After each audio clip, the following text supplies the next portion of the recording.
I found my birth certificate exactly where Mom said it would be, tucked away in the old metal lockbox beneath decades of tax returns and forgotten warranties. But that's not what made my hands shake.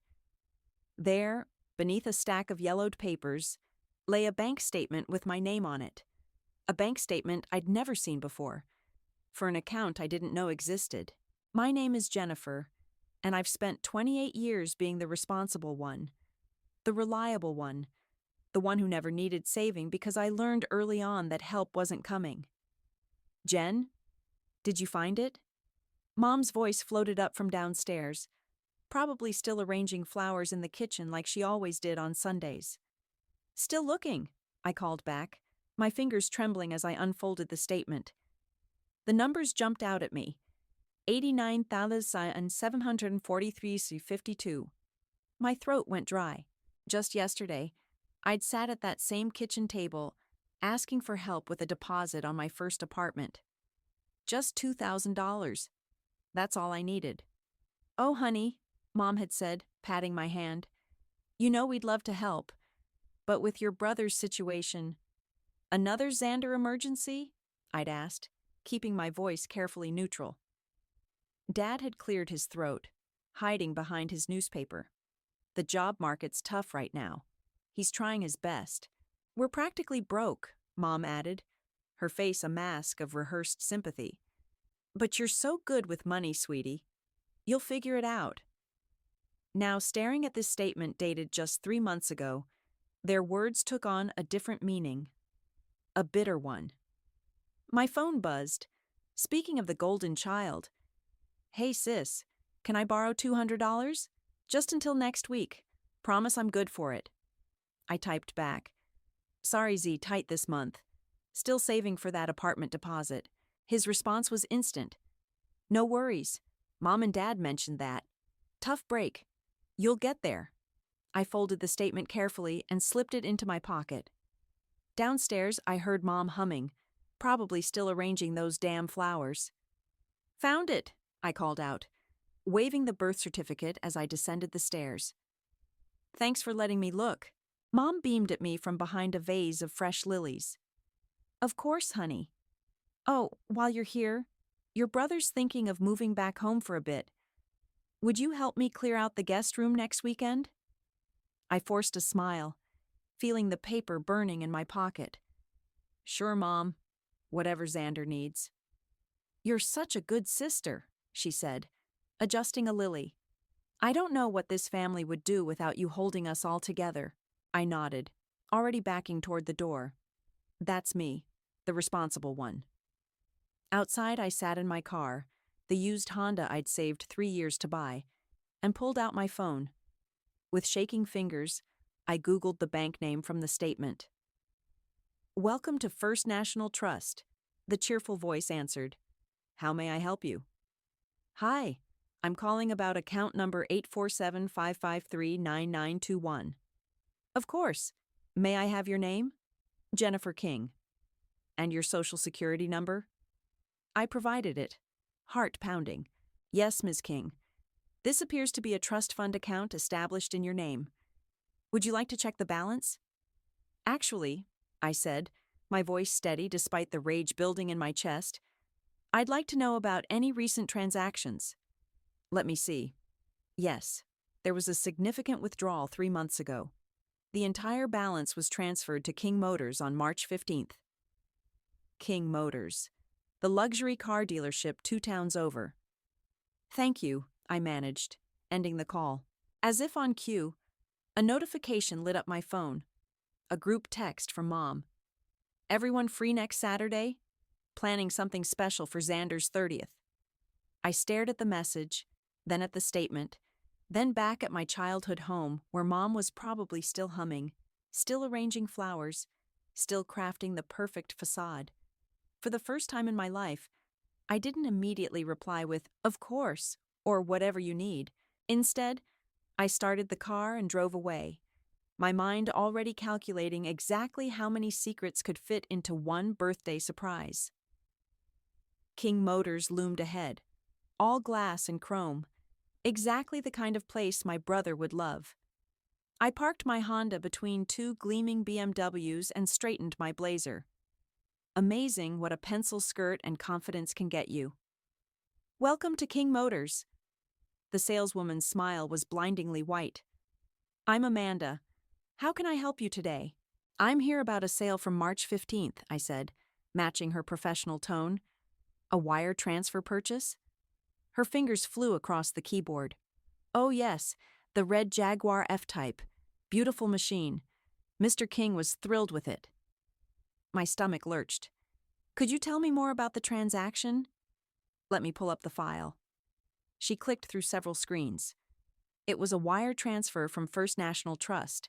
Account holder Jennifer. She paused, glancing at me. That's right. I'm Jennifer.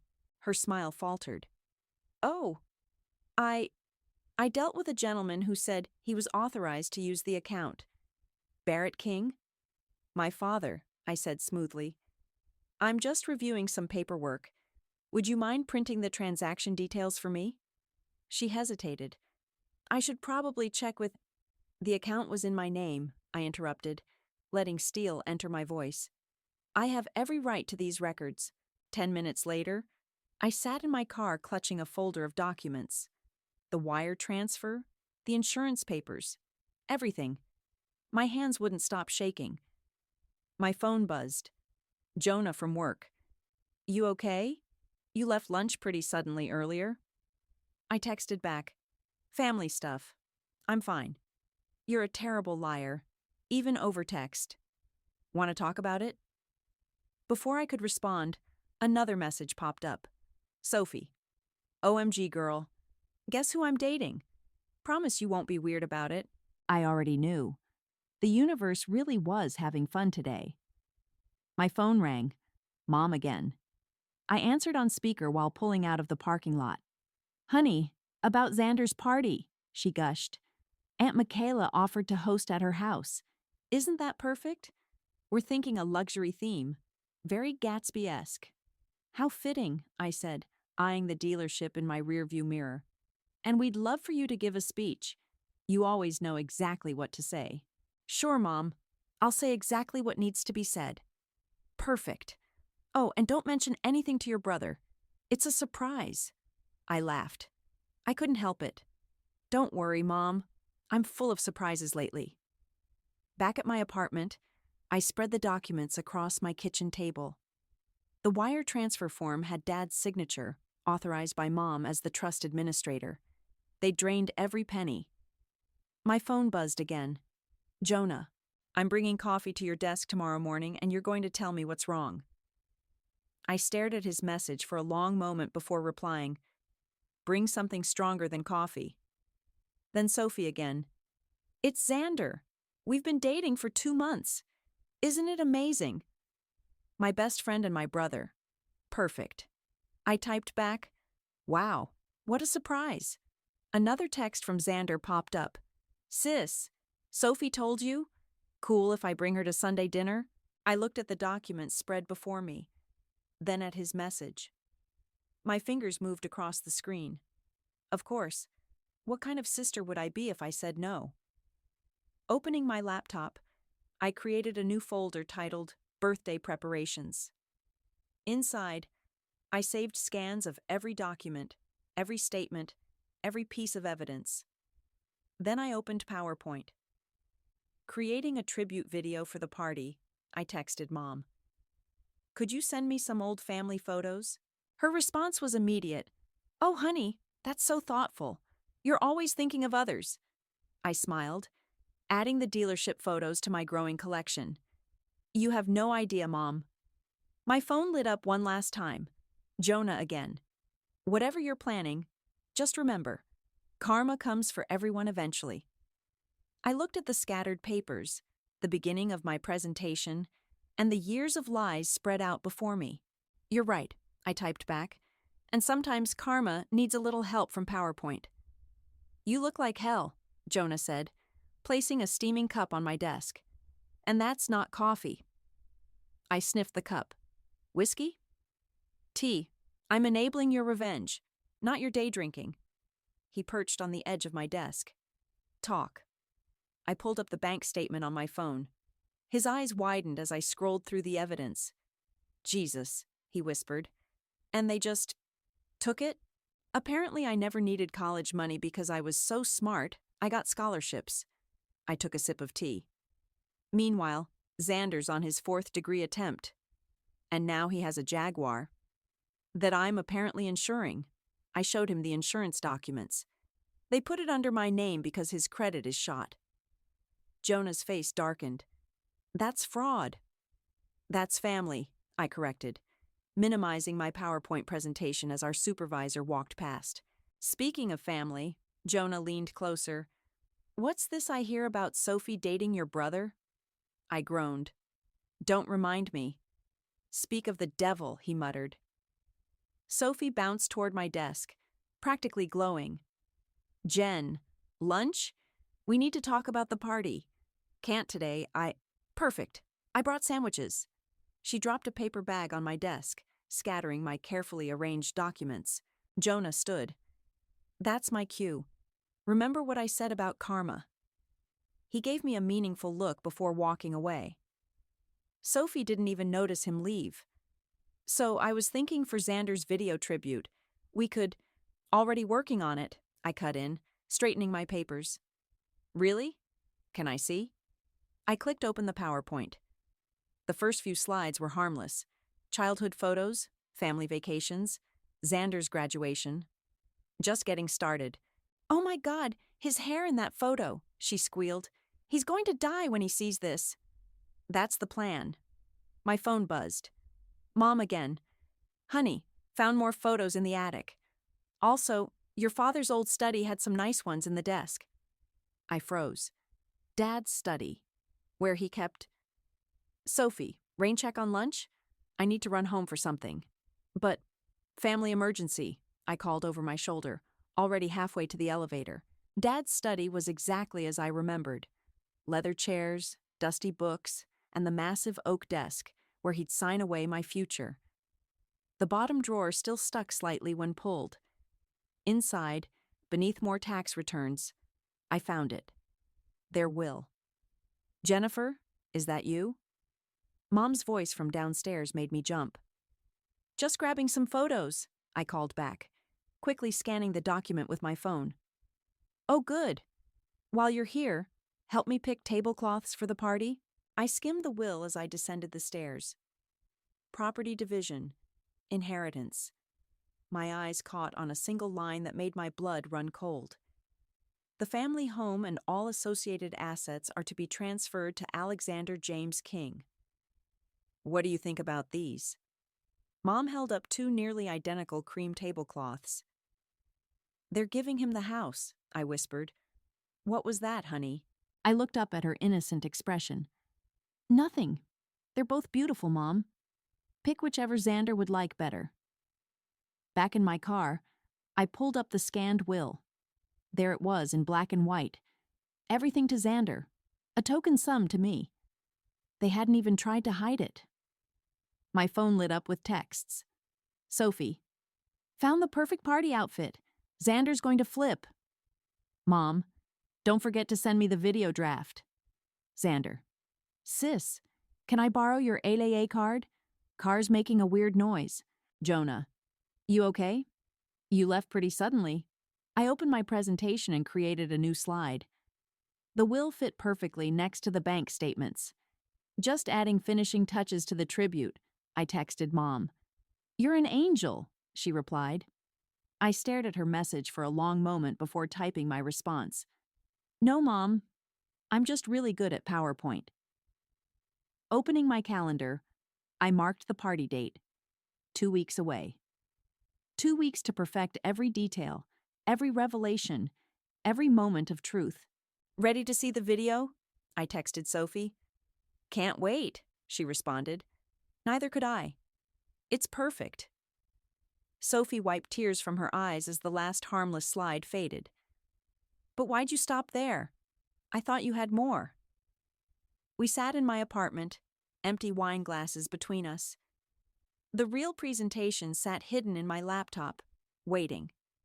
Just wanted your opinion on the flow, I said, closing the laptop. The rest is a surprise. Speaking of surprises, Sophie twirled her wine glass. Xander's taking me to meet your parents officially this weekend. Wonderful. I poured more wine, mostly to keep my hands busy. I know it's weird, your best friend dating your brother, but it's not weird at all. I forced a smile. You two deserve each other. My phone buzzed. Jonah. Did you show her? Just the decoy version, I typed back. Coward, came his reply. Sophie leaned forward. Can I ask you something? About Xander? Of course.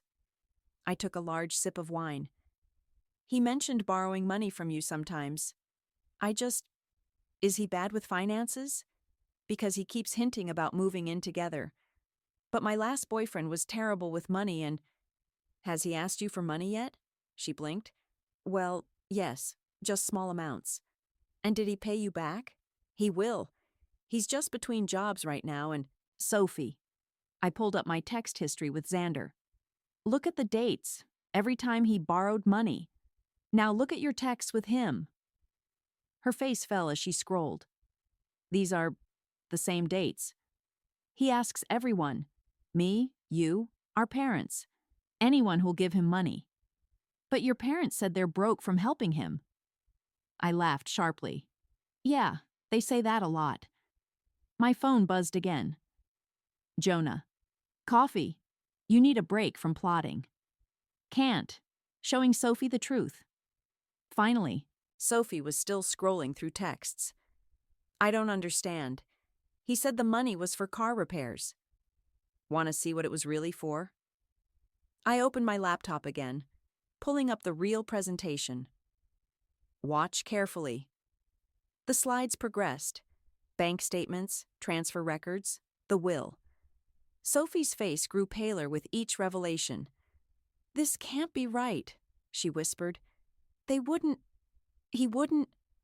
Check your bank account, I said quietly. How much has he borrowed?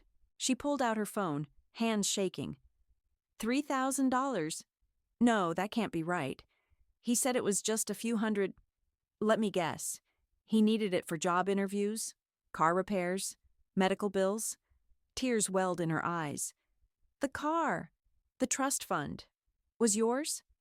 Every penny. And you're showing this at his party? Along with proof of every loan, every lie, every time they chose him over me. I closed the laptop. Still think he deserves a surprise party? Sophie stood abruptly. I need to go. Sophie. No, I need to think. She grabbed her purse. This isn't the Xander I know. It's the only Xander there is. After she left, I texted Jonah. She knows. How'd she take it? About as well as expected. Coming over, with actual whiskey this time. 20 minutes later, Jonah sat on my couch, examining the presentation on my laptop. It's brutal, he said finally. True, but brutal. That's the point.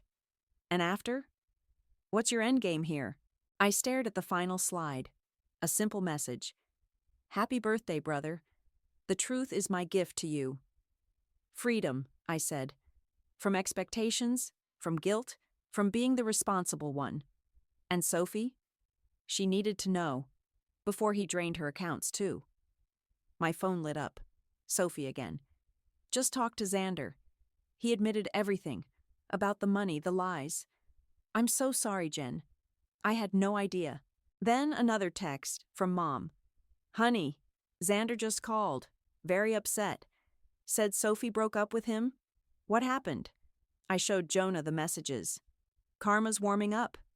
You okay? He asked softly. Ask me after the party. And if this doesn't give you the freedom you want? I looked at the presentation, at Sophie's texts, at the years of lies about to unravel. Then at least I'll have the truth. Sometimes that's enough. The AV system is all set up in the main room. Aunt Michaela gestured proudly at the projector screen. Perfect for your tribute video. I smiled, connecting my laptop. Thanks for letting me test it early. Of course. Though I must say, things are a bit tense since Sophie and Xander's breakup. She lowered her voice. Your mother's beside herself. I'm sure she is. I checked the connection, watching the first slide appear. Everything looks perfect. Speaking of perfect, Aunt Michaela touched my arm. I saw Xander's new car. Quite impressive, though in this economy, I met her gaze. Funny how money appears when it's needed, isn't it? She shifted uncomfortably.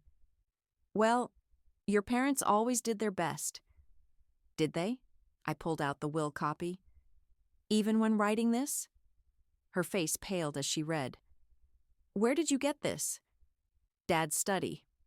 Right next to my empty college fund statements. Jennifer, there must be some explanation. Oh, there is. I gestured to my laptop.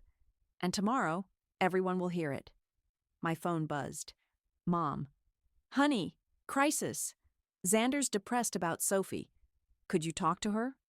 Already did, I typed back. She made her choice. But family comes first. I laughed out loud, startling Aunt Michaela. Yes, Mom. Family first. Always.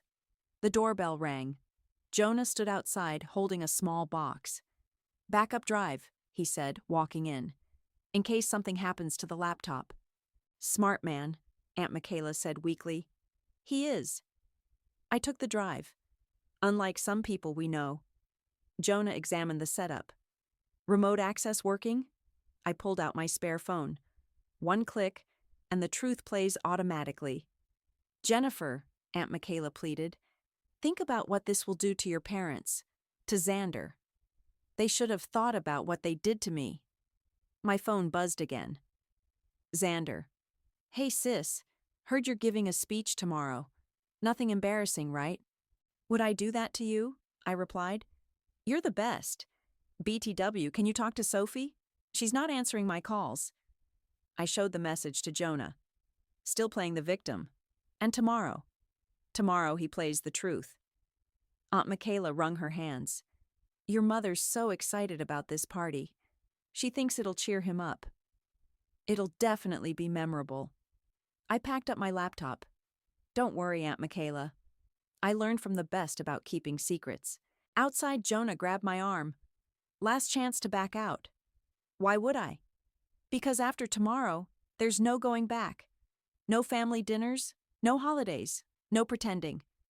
Good. I pulled away. I'm tired of pretending. My phone lit up. Mom again. Just saw the car making noise. Did Xander ask to borrow your A card? Let me guess. I texted back. He's stranded somewhere? Could you help? We're busy with party preparations. I showed Jonah the text. Want to see something interesting? We drove to the stranded Jaguar, parked perfectly fine outside a bar. Wow, Jonah muttered, as we watched Xander stumble out with friends. He really doesn't care, does he? Never had to. I took pictures of him getting into the driver's seat. More evidence for the slideshow. You're really going to destroy him, aren't you? He destroyed himself. I'm just documenting it. Back home, I added the new photos to the presentation. My phone buzzed one last time. Mom, thank you for being so understanding about everything. You've always been our rock. I stared at her message for a long time before responding. Tomorrow will be unforgettable. That's my girl, always thinking of others. I turned to Jonah. Still think Karma needs more time? He looked at the presentation, the photos, the messages. I think Karma's about to earn overtime pay. Setting my alarm for the party, I smiled. Tomorrow, they learn what happens when the rock they stand on finally moves. And you? I learn what freedom tastes like. The backup drive sat on my nightstand, next to the burner phone that would trigger everything. In less than 24 hours, the perfect family facade would shatter. I couldn't wait. Surprise! The crowd erupted as Xander walked into Aunt Michaela's house. He played shocked perfectly, as if Mom hadn't told him yesterday. Speech! Someone called out. Probably one of his freeloading friends. Mom rushed forward, practically glowing. Oh, your sister prepared something special. Xander caught my eye and winked. My responsible big sis, always coming through. I stepped up to the makeshift podium, feeling the burner phone heavy in my pocket. The crowd quieted, faces expectant. Jonah stood at the back, arms crossed. No sign of Sophie. My brother Xander, I began, voice clear and steady. What can I say about him? That I'm awesome? He lounged in his seat, champagne already in hand. You're certainly something. I clicked the first slide. Childhood photos appeared on the screen. Here's Xander at his first graduation, and his second, and his third. Scattered laughter. Mom beamed proudly. Always pursuing his dreams, I continued, no matter the cost. Dad shifted uncomfortably in his seat. Speaking of costs, I touched the phone in my pocket. Xander recently got a new car. Beautiful machine. Want to see it? The next slide showed the Jaguar gleaming in the driveway. More appreciative murmurs. Quite an achievement for someone between jobs, I said sweetly. Must have had help. Your father and I managed, Mom called out, still smiling. Family helps family. Yes, I pressed the button in my pocket. They certainly do. The screen flickered. Instead of the next planned photo, a bank statement appeared. My name. My trust fund. The transfer amount highlighted in red. Mom's smile froze. Another slide. The insurance documents in my name. The will leaving me nothing. Text messages about being broke. Photos of Xander using the car to bar hop while claiming it needed repairs. What is this? Xander stood up, face reddening. My college fund, I said calmly. The one that bought your car. The one Mom said didn't exist. Gasps rippled through the crowd. Someone started recording. The insurance you put in my name without asking. The house you're inheriting. All the times you borrowed money, you never repaid. I looked directly at my parents. All the lies. Jennifer, stop this right now. Mom's voice shook. Why? Afraid of people seeing the truth? Or just angry you can't control this narrative? Dad stood up. You're making a scene. No, I'm making history. Family helps family, right? Well, here's my help. Honesty. More slides. Bank records. Text messages. Years of evidence flooding the screen. Your perfect son, I addressed the stunned crowd, has borrowed over $20,000 from friends and family this year alone. Never repaid a dime. My trust fund? Gone. My inheritance? Gone. My patience? I smiled. Also gone. You ungrateful little... Xander lunged forward, but Jonah suddenly appeared, stepping between us. Careful, Jonah warned. People are recording. Sure enough, phones were up everywhere. The perfect party moment, captured forever. I can explain, Mom pleaded, looking around desperately. We had reasons. Save it. I held up the burner phone. Everything's already uploaded online. Happy birthday, brother. The truth looks good on you. Aunt Michaela rushed to the AV system, but the damage was done. Guests whispered and pointed. Some were already leaving. How could you? Xander's voice cracked. I'm your brother. No, I said quietly. You're their investment. I'm just the bank they forgot to close. We'll discuss this at home, Dad growled. No, we won't, because I'm done pretending. Done being the responsible one. Done watching you drain me dry for him. Mom grabbed my arm. Think about what you're doing to this family. I pulled away. I did. For 28 years.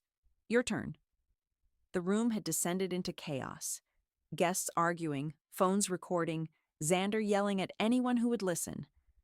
My parents trying desperately to control the situation. But I felt weightless. Free. Ready? Jonah appeared at my side. I looked at my family one last time. Mom's mascara running, Dad's face purple with rage, Xander still protesting his innocence to a dwindling audience. The car's in my name, I called out as I left. Good luck with the payments, brother. I hear unemployment's tough these days. The door closed behind us, cutting off their protests. In the distance, thunder rolled. Perfect dramatic timing. Now what? Jonah asked. I smiled. feeling rain begin to fall. Now we watch karma finish what truth started. The video hit 100,000 views by midnight. Rich kid's birthday surprise, sister exposes family's dark secret, was trending locally. My phone hadn't stopped buzzing since we left the party. "You've got to see this," Jonah said, scrolling through comments. We sat in my apartment, rain pattering against the windows. "People are calling you a hero." "I don't feel like one." I watched another call from Mom go to voicemail, 57 and counting. My laptop pinged with a new email from Dad. "What you did was unforgivable. Your mother is devastated. Fix this." "They still think they can control the narrative," Jonah muttered, reading over my shoulder. The doorbell rang. Sophie stood there, mascara streaked down her face. "Is it true?" she asked. "All of it?" I let her in. "Check your bank statements lately?" She pulled out her phone, hands shaking. "He emptied our joint account. All 5,000, gone. Let me guess, he needed it for an emergency?" "For a business opportunity." She laughed bitterly. "I'm such an idiot." My phone buzzed again. "Aunt Michaela, your mother's taken to bed. Your father's talking about legal action. Please call them." "They can't sue you for telling the truth," Jonah said, reading the message. Another text popped up. Xander. "The bank's calling about the car payments. What did you do?" "Reported the insurance fraud," I typed back. "Karma's funny that way." "You've ruined everything," his response came instantly. "Mom's sick. Dad's furious. My friends won't talk to me." "Should have thought about that before stealing my future." Sophie read the exchange. "He's at your parents' house now, isn't he? Letting them comfort him?" "Always the victim," I agreed. My laptop pinged again. An email from the bank's fraud department requesting a meeting. I forwarded it to Dad with one line. "Karma's not done yet." The doorbell rang again. This time, it was Dad. "You need to fix this," he demanded, pushing past me into the apartment. "Fix what?" I asked calmly. "The fraud you committed? The theft? The lies? We did everything for this family." "No," I corrected. "You did everything for Xander. He needed help. And I didn't?" My voice cracked slightly. "When I needed college money? When I needed a place to live? When I needed parents?" Sophie stood up. "I should go." "Stay," I said. "Watch how they handle truth they can't control." Dad's face reddened. "You ungrateful—" "Careful," Jonah interrupted. "Still recording?" I held up my phone. Dad deflated slightly. "The bank wants a meeting," I said. "About the car insurance, the trust fund, everything. We can explain. To them? Or to the IRS?" He paled. "You wouldn't. Like you wouldn't steal from me?" My phone buzzed again. "Mom, please come home. We can talk about this. Find a solution." "The solution," I said to Dad, "is consequences. Starting with the car. Xander needs that car. Xander needs therapy. And a job. The car goes back tomorrow." "You're destroying this family," he whispered. "No, Dad. You did that. I'm just turning on the lights." He left without another word. Sophie wiped fresh tears. "I can't believe I fell for his act," she said. "We all did," I replied. "Until we didn't." My phone lit up with a news alert. "Local family drama. Goes viral. Trust fund theft. Exposed at birthday party." "Your mother's calling me now," Jonah said, declining the call. "They'll try everyone," I said. "Anyone who might make me see reason." Another text from Xander. "The bank's threatening repossession. Please, sis, help me one last time." I showed Sophie the message. She shook her head. "Still playing the same game," she said. "Not anymore." I blocked his number. More calls, more texts, more emails. The storm of consequences was just beginning. "You okay?" Jonah asked softly. I looked at Sophie, still shell-shocked but stronger. At Jonah. steady and sure. At my phone, filling with support from strangers who saw their own stories in mine. "I'm free," I said.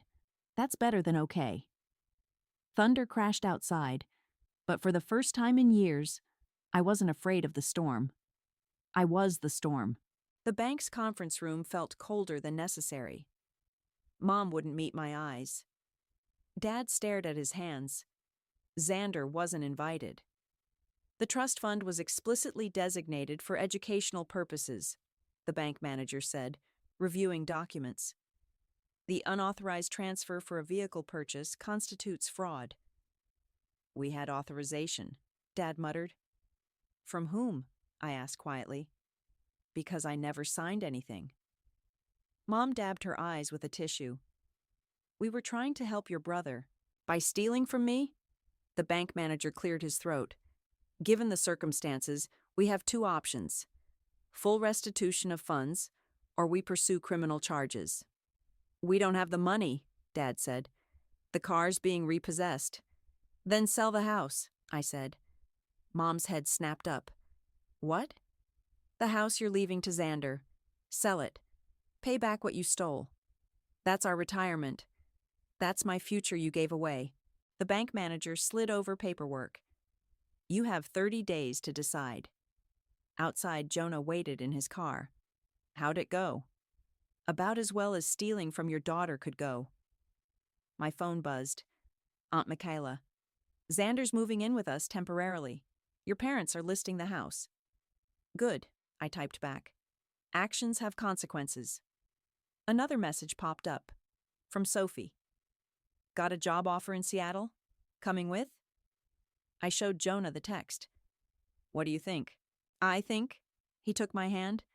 "My company has a Seattle office." My phone rang. Mom again. This time I answered. "The realtor's coming tomorrow," she said softly. "We found an apartment we can afford." "And Xander?" "He's adjusting. Says he might go back to school." "With what money?" Silence. That's what I thought. I squeezed Jonah's hand. "I'm moving to Seattle." "But we're family." "No, Mom. We were a bank. And now the account's closed." I hung up as another text came through. From Dr. Townsend, the trust executor. "Review board cleared you of any wrongdoing. Your parents and brother are banned from establishing future trusts." "Justice looks good on you," Jonah said, reading the message. "Freedom looks better." My laptop pinged with an email from work. "Seattle transfer approved. Start date, 2 weeks." "Ready to leave it all behind?" Jonah asked. I looked at my notifications. Dad. "House listing goes live tomorrow." Xander. "Message not delivered. Blocked." Mom. "Please reconsider." "I already have." That night, packing boxes in my apartment, Sophie brought wine. "Remember when we thought family meant owing people?" she asked, taping up a box labeled kitchen. "Now we know it means setting boundaries," I replied. My phone lit up with a news alert. Viral birthday video family update. House for sale. Trust fund investigation concluded. "They'll never understand what they did wrong," Sophie said. "No," I agreed. "But they'll remember what it cost them." A final email from Dad. "The house sells next week. Your mother wants to know if you'll take any furniture." "Sell it all," I replied. "I'm starting fresh." Jonah arrived with more boxes. Seattle apartments confirmed. Ocean view. Perfect for watching storms roll in. I smiled. My phone buzzed one last time. "Aunt Michaela. They're finally understanding. Too late, but still. Be happy, Jennifer. You deserve it." I looked around my half-packed apartment. At Sophie, free from Xander's manipulation. At Jonah, who showed me support didn't mean surrender. At the life I was choosing, not the one chosen for me. "You know what the best revenge is?" I asked them. "Living well?" Sophie suggested. "No," I smiled, picking up my wine. "It's living truthfully." We clinked glasses as thunder rolled outside. But this time, the storm wasn't coming. It was leaving. And in its wake, something better grew. Strength, boundaries, real love. Sometimes family isn't what you're born into. Sometimes it's what you choose after the truth sets you free. I chose mine, and I never looked back.